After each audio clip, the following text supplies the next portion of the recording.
ತಿರುಪ್ಪಾವೈ ತನಿಯನ್.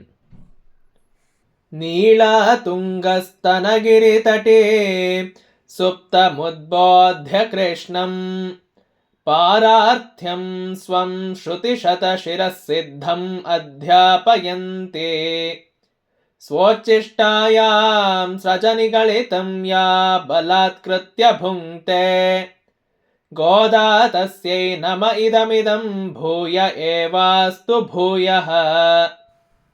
ಪ್ರತಿಪದದ ಅರ್ಥ: ಯಾ ಗೋದಾ, ಯಾವ ಗೋದಾದೇವಿಯು, ಸ್ವ ತನ್ನ, ಉಚ್ಛಿಷ್ಟಾಯಾಂ ಉಚ್ಛಿಷ್ಟವಾದ, ಸ್ರಜಿ ಹೂವಿನ ಮಾಲೆಯಲ್ಲಿ, ನಿಗಳಿತಂ ಕಟ್ಟಲ್ಪಟ್ಟ, ನೀಳ ನೀಳಾದೇವಿಯ, ತುಂಗ ಉನ್ನತವಾದ, ಸ್ತನ ಮೊಲೆಗಳೆಂಬ, ಗಿರಿ ಬೆಟ್ಟಗಳ, ತಟೀ ತಪ್ಪಲಿನಲ್ಲಿ, ಸುಪ್ತಂ ಮಲಗಿರುವ, ಕೃಷ್ಣಂ ಕೃಷ್ಣನನ್ನು, ಬಲಾತ್ಕೃತ್ಯ ಬಲವಂತದಿಂದ, ಉದ್ಬೋಧ್ಯ ಎಚ್ಚರಗೊಳಿಸಿ, ಶ್ರುತಿಶತ ನೂರಾರು ಶ್ರುತಿಗಳಿಂದ, ಶಿರಸಿದ್ಧಂ ಜ್ಞಾನಸಿದ್ಧವಾದ, ಸ್ವಂ ತನ್ನ, ಪಾರಾರ್ಥ್ಯಂ ಪಾರತಂತ್ರ್ಯವನ್ನು, ಅಧ್ಯಾಪಯಂತಿ ಬೋಧಿಸಿದಳೋ, ಭುಂಕ್ತೆ ಅನುಭವಿಸಿದಳೋ, ತಸ್ಯೈ ಆಕೆಗೆ, ಭೂಯಃ ಏವ ಭೂಯಃ ಮತ್ತೆ ಮತ್ತೆಯೂ, ಇದಂ ಇದಂ ಈ ನಮಃ ನಮಸ್ಕಾರ, ಅಸ್ತು ಆಗಿರಲಿ. ಸ್ವಂ ತನ್ನ ಅಂದರೆ ಕೃಷ್ಣನ, ಪಾರಾರ್ಥ್ಯಂ ಪರಮತ್ವವನ್ನು, ಅಧ್ಯಾಪಯಂತಿ ತಿಳಿಸಿದಳೋ. ಹೀಗೆ ಒಬ್ಬ ಮಹನೀಯರ ಅರ್ಥವಿವರಣೆ ಇದೆ. ಭಾವಾರ್ಥ: ಯಾವ ಗೋದಾದೇವಿಯು ತನ್ನ ಉಚ್ಛಿಷ್ಟವಾದ ಹೂವಿನ ಮಾಲೆಯಲ್ಲಿ ಕಟ್ಟಲ್ಪಟ್ಟ ನೀಳಾದೇವಿಯ ಉನ್ನತವಾದ ಮೊಲೆಗಳೆಂಬ ಬೆಟ್ಟಗಳ ತಪ್ಪಲಿನಲ್ಲಿ ಮಲಗಿರುವ ಕೃಷ್ಣನನ್ನು ಬಲವಂತದಿಂದ ಎಚ್ಚರಗೊಳಿಸಿ, ನೂರಾರು ಶ್ರುತಿಗಳಿಂದ ಜ್ಞಾನಸಿದ್ಧವಾದ ತನ್ನ ಪಾರತಂತ್ರ್ಯವನ್ನು ಅಂದರೆ ಕೃಷ್ಣನ ಪಾರಮ್ಯವನ್ನು ಬೋಧಿಸಿದಳೋ ಮತ್ತು ಅವನನ್ನು ಅನುಭವಿಸಿದಳೋ, ಆಕೆಗೆ ಮತ್ತೆ ಮತ್ತೆಯೂ ಈ ನಮಸ್ಕಾರಗಳು. ಈ ತನಿಯನ್ನನ್ನು ಶ್ರೀವೈಷ್ಣವ ಆಚಾರ್ಯರಲ್ಲಿ ಒಬ್ಬರಾದ ಶ್ರೀರಂಗರಾಜ ಭಟ್ಟಾರ್ಯ ಎಂಬುವರು ಕರುಣಿಸಿದ್ದು. ಇವರಿಗೆ ಪರಾಶರ ಭಟ್ಟ ಎಂಬ ಬಿರುದಿತ್ತು. ಗೋದಾದೇವಿ ರಚಿಸಿದ ತಿರುಪ್ಪಾವೈ ಕೃತಿಯನ್ನೇ ಸಂಗ್ರಹಿಸಿ ಇದರಲ್ಲಿ ಅಡಗಿಸಿರುವುದು ಇದರ ವೈಶಿಷ್ಟ್ಯ.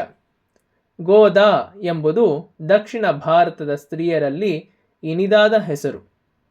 ತ್ರೇತಾಯುಗದಲ್ಲಿ ಜನಕ ಮಹಾರಾಜನಿಗೆ ಯಾಗಭೂಮಿಯಲ್ಲಿ ಅಯೋನಿಜೆಯಾಗಿ ದೊರೆತ ಸೀತಾದೇವಿಯ ಹಾಗೆಯೇ ಶ್ರೀವಿಲ್ಲಿಪುತ್ತೂರಿನಲ್ಲಿ ಸ್ವಾಮಿ ವಟಪತ್ರಶಾಯಿಯ ದೇವಾಲಯದಲ್ಲಿ ಸೇವೆ ಮಾಡುತ್ತಿದ್ದ ವಿಷ್ಣುಚಿತ್ತ ಅಥವಾ ಪೆರಿಯಾಳ್ವಾರ್ ಅವರಿಗೆ ಗೋದಾದೇವಿಯು ಅಯೋನಿಜೆಯಾಗಿ ಅವರ ತುಳಸೀವನದಲ್ಲಿ ಲಭಿಸಿದಳು.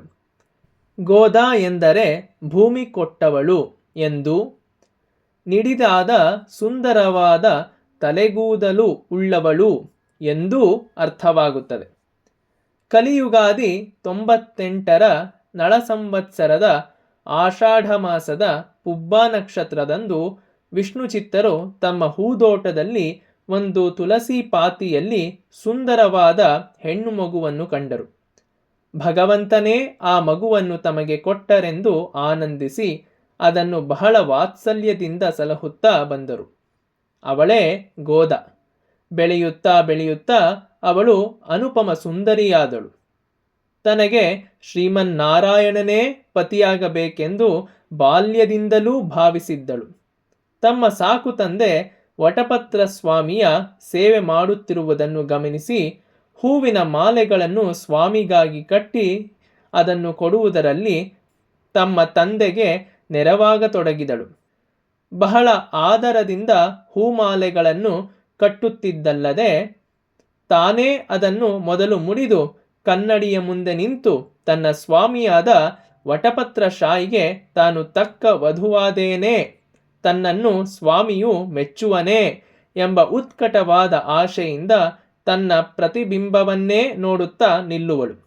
ಅನಂತರ ಆ ಹೂವಿನ ಮಾಲೆಯನ್ನು ಭಗವಂತನಿಗೆ ಅರ್ಪಿಸುವುದಕ್ಕಾಗಿ ಅದನ್ನು ಚೆನ್ನಾಗಿ ಸೇರಿಸಿ ಇಟ್ಟು ಬಿಡುತ್ತಿದ್ದಳು. ಹೀಗೆ ಎಷ್ಟು ದಿನ ಕಳೆಯಿತೋ. ಒಂದು ದಿನ ಅವಳು ಮಾಡುತ್ತಿದ್ದ ಕೆಲಸವನ್ನು ವಿಷ್ಣು ಚಿತ್ತರು ಕಂಡು ಮನನೊಂದರು. ಪ್ರೀತಿಯ ಮಗಳನ್ನು ದಂಡಿಸಲಿಲ್ಲ. ಅದಕ್ಕೆ ಬದಲಾಗಿ ಸ್ವಾಮಿಗೆ ಅಂದು ಹೂಮಾಲೆಯನ್ನು ಸಮರ್ಪಿಸಲಿಲ್ಲ. ಅಂದು ರಾತ್ರಿ ಅವರ ಕನಸಿನಲ್ಲಿ ಸ್ವಾಮಿಯು ಪ್ರತ್ಯಕ್ಷವಾಗಿ ತನಗೆ ಗೋದೆಯು ಮುಡಿದುಕೊಟ್ಟ ಹೂವೇ ಒಪ್ಪಿಗೆ ಎಂದು ಅದನ್ನೇ ತನಗೆ ಸಮರ್ಪಿಸಬೇಕೆಂದು ತಿಳಿಸಿ ಅಂತರ್ಧಾನನಾದನು. ವಿಷ್ಣು ಚಿತ್ತರಿಗೆ ಭರಿಸಲಾರದಷ್ಟು ಆಶ್ಚರ್ಯ, ಆನಂದ ಉಂಟಾಯಿತು. ತನ್ನ ಸಾಕು ಮಗಳು ಭಕ್ತಿಯ ಪ್ರಕರ್ಷದಿಂದ ಭಗವಂತನನ್ನೇ ವಶಪಡಿಸಿಕೊಂಡಿರುವಳಲ್ಲ ಎಂದು ಬಹಳ ಆದರದಿಂದ ಅವಳನ್ನು ಆಂಡಾಳ್ ಅಂದರೆ ಆಳಿದವಳು ಎಂದು ಕರೆದರು.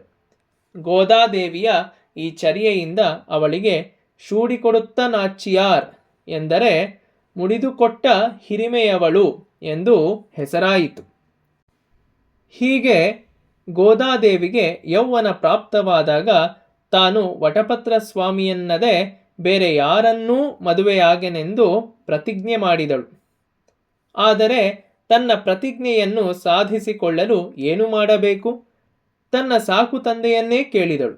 ತಂದೆ ಹೇಳಿದನು, ಭಾಗವತದಲ್ಲಿ ಒಂದು ಪ್ರಸಂಗವಿದೆ. ಅದರಲ್ಲಿ ವ್ರಜಕನ್ಯೆಯರು ತಮಗೆ ಕೃಷ್ಣನೇ ಪತಿಯಾಗಬೇಕೆಂದು ಬಯಸಿ ಮಾರ್ಗಶಿರ ಮಾಸದಲ್ಲಿ ಒಂದು ವ್ರತವನ್ನು ಆಚರಿಸಿ ಕೃತಕೃತ್ಯರಾದರು.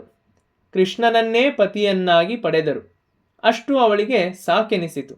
ಅವಳು ಹಾಗೆಯೇ ಮಾರ್ಗಶಿರ ಮಾಸದ ವ್ರತವನ್ನು ನಡೆಸಿದಳು. ಗೋದಾದೇವಿ ನಡೆಸಿದ ಆ ವ್ರತವೇ ತಿರುಪ್ಪಾವೈ, ಪವಿತ್ರವಾದ ವ್ರತ. ಅದರ ಬಗೆಯನ್ನೇ ಈ ಕೃತಿ ವಿವರಿಸುವುದು. ಭಗವಂತನಿಗೆ ನಿತ್ಯಾನಪಾಯಿನಿಯಾಗಿರುವ ಪ್ರಕೃತಿ ಮಾತೆ 3 ರೂಪಗಳಲ್ಲಿರುವಳೆಂದು ಶ್ರೀದೇವಿ, ಭೂದೇವಿ ಮತ್ತು ನೀಳಾದೇವಿ ಎಂಬುದು ಆ 3 ರೂಪಗಳೆಂದು ತಿಳಿಯಲಾಗಿದೆ. ಸಕಲ ವಿಭೂತಿ ಸ್ವರೂಪಳು ಶ್ರೀದೇವಿ. ಸೇವೆಯ ಸಿರಿವಂತಿಕೆ ಆಕೆಯದು. ಕ್ಷಮೆಯೇ ಮೈವೆತ್ತವಳು ಭೂದೇವಿ. ನೀಳಾದೇವಿ ದಯಾಸ್ವರೂಪಳು. ದಯೆಯನ್ನೇ ತನ್ನ ಸೌಂದರ್ಯವನ್ನಾಗಿ ಮಾಡಿಕೊಂಡಿರುವ ಈಕೆ ಭಕ್ತರ ದೋಷಗಳನ್ನು ಕಳೆದು ಅವರ ಸದ್ಗುಣಗಳನ್ನು ತನ್ನ ಪತಿದೇವನ ಮುಂದಿರಿಸಿ ಅವರನ್ನು ಅನುಗ್ರಹಿಸುವಂತೆ ಮಾಡುತ್ತಾಳೆ. ಇದು ನೀಳಾದೇವಿಯ ಹಿರಿಮೆ. ಭಗವಂತನ ಕೃಷ್ಣಾವತಾರದಲ್ಲಿ ನೀಳಾದೇವಿಯನ್ನು ಮದುವೆಯಾದ ಕಥೆ ಭಾಗವತದ್ದು. ನೀಳಾದೇವಿಗೆ ಸತ್ಯೆ ಎಂಬುದು ಮತ್ತೊಂದು ಹೆಸರು. ಆಕೆಯ ತಂದೆ ಭೀಷ್ಮಕನೆಂಬ ರಾಜ. ಅವನಲ್ಲಿ 7 ಗೂಳಿಗಳಿದ್ದವು. ಈ 7 ಗೂಳಿಗಳನ್ನು ಯಾರು ಒಟ್ಟಿಗೆ ಪಳಗಿಸಿ ಕಟ್ಟಿ ಹಾಕುತ್ತಾರೋ ಅವನಿಗೆ ತನ್ನ ಮಗಳಾದ ಸತ್ಯೆಯನ್ನು ಕೊಟ್ಟು ಮದುವೆ ಮಾಡಿ ಕೊಡುವುದಾಗಿ ಪಣ ತೊಟ್ಟಿದ್ದನು. ಶ್ರೀಕೃಷ್ಣನು ಅವುಗಳನ್ನು ಲೀಲಾಜಾಲವಾಗಿ ಹಿಡಿದು ಕಟ್ಟಿಹಾಕಿ ಸತ್ಯೆಯನ್ನು ಮದುವೆಯಾದನು. ಆಕೆಯೇ ಅಮಿತ ದಯಾವತಿಯಾದ ನೀಳಾದೇವಿ.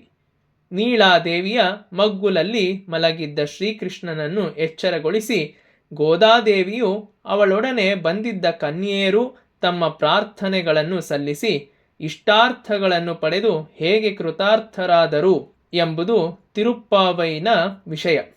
ಜೀವನ ಪರತಂತ್ರನೆಂದೂ ಪರಮನಾದ ಸರ್ವೇಶ್ವರನಾದ ಭಗವಂತನ ಆಶ್ರಯದ ಹೊರತು ಜೀವನಿಗೆ ಗತ್ಯಂತರವಿಲ್ಲವೆಂದೂ ಭಗವಂತನಲ್ಲಿ ಒಂದುಗೂಡುವುದೇ ಜೀವನದ ಮುಖ್ಯ ಕಾರ್ಯವೆಂದೂ ಅದೇ ಜೀವನ ಗುರಿಯೆಂದು ಶ್ರುತಿಗಳು ತಿಳಿಸುತ್ತವೆ.